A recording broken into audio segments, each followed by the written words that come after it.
G6PD. Welcome back, healthy buddies. How are you? Did you miss us? Today we'll talk about G6PD. Have you ever heard of this? But before we start, please subscribe to our channel and hit the notification bell to get updated with our health videos. Are you ready to learn more about health today? Let's start. What is G6PD deficiency? Glucose 6-phosphate dehydrogenase deficiency, or G6PD deficiency, is usually detected during newborn screening of the babies. It's also suspected when the child starts to experience some symptoms. It's confirmed through a blood test. But what exactly is this condition? G6PD deficiency is an inherited condition. It happens when the body does not have enough enzyme called G6PD. Do you know what G6PD does? This enzyme helps red blood cells function properly. Can you guess what happens if you don't have this enzyme? Your red blood cells will break down faster and you'll develop hemolytic anemia. How do you get G6PD deficiency?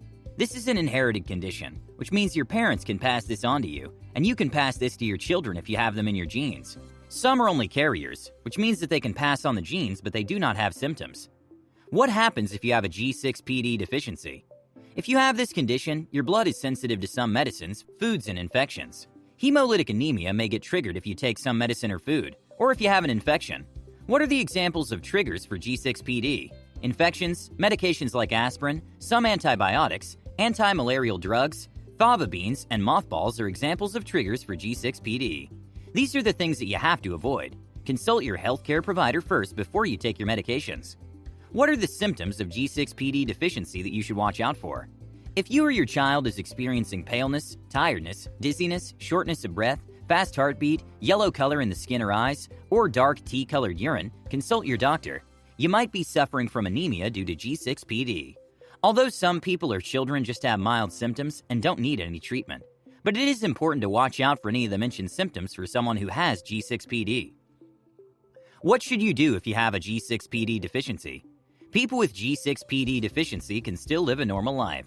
Most of them do not experience symptoms. Just avoid or limit the exposure to the triggers that can cause anemia. Always inform your healthcare providers if you have this condition, so they'll know what medications to avoid when you need one. You should never let this condition keep you from living a healthy life. You can still stay active and live a normal life, even if you have G6PD deficiency, so don't be afraid. Did you learn something today, health buddies? We hope this will be helpful for you and your children. If you know anyone with G6PD, please share this video and get them informed. Did you like this video? Let us know what you think in the comments section. Please hit the like button, and see you again next time, healthy buddies.